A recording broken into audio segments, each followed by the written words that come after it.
Les frères Grimm, les lutins cordonniers. La malchance s'étant abattue sur eux, un cordonnier et sa femme se trouvèrent dans une grande misère. Ils étaient devenus si pauvres qu'il leur restait juste assez de cuir pour faire une seule paire de souliers. Ce soir-là, le cordonnier tailla donc sa dernière paire de chaussures et il posa sur son établi les pièces qu'il comptait coudre le lendemain. Puis, comme c'était un brave homme honnête et simple, il fit sa prière, s'en remit au bon Dieu pour l'avenir, se coucha et s'endormit. Le lendemain matin, comme il venait à son établi pour terminer son travail, il trouva à la place des pièces de cuir qu'il avait découpées, deux chaussures parfaitement terminées. Il les prit et les examina avec émerveillement. C'étaient les plus jolis souliers qu'il eût jamais vus, si soigneusement cousus que pas un seul point n'était de travers. Le cordonnier les contemplait encore lorsqu'un client entra. Il vit ses chaussures, les trouva si belles et les désirait si vivement qu'il les acheta sur l'heure et les paya un bon prix. Avec cet argent, le cordonnier put se procurer assez de cuir pour confectionner deux paires de souliers.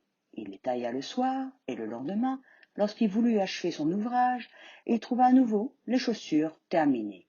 Il les vendit aussi bien que celles de la veille et put acheter assez de cuir pour en couper 4 nouvelles paires. Encore une fois, il les tailla le soir et les retrouva faites le lendemain.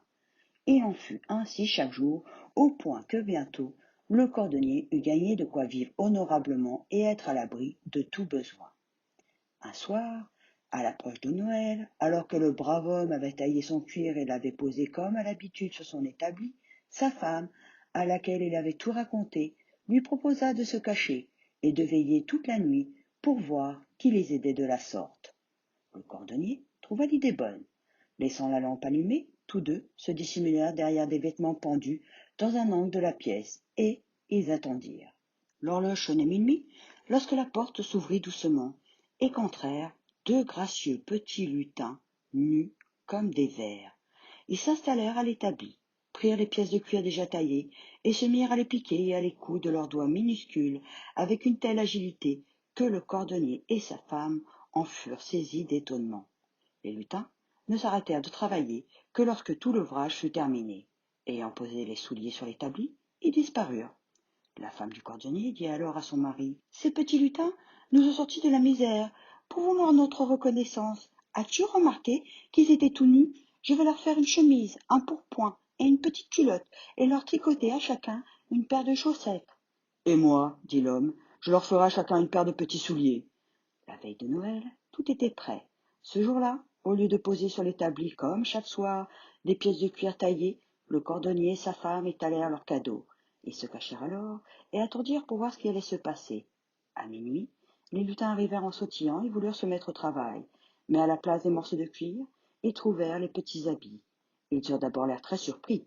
Puis ils sautèrent et gambadèrent de joie, et ils s'habillèrent en dansant. Tout en s'habillant, ils chantaient gaiement: « Nous voilà beaux, nous voilà élégants, pourquoi rester cordonniers plus longtemps ?»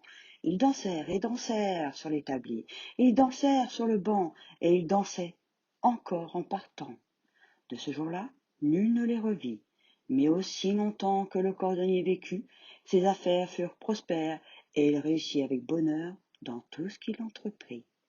Aux petits, moyens, grands guises, et bien sûr aux adultes, merci de m'avoir écouté, et on se retrouve bientôt pour de nouvelles aventures.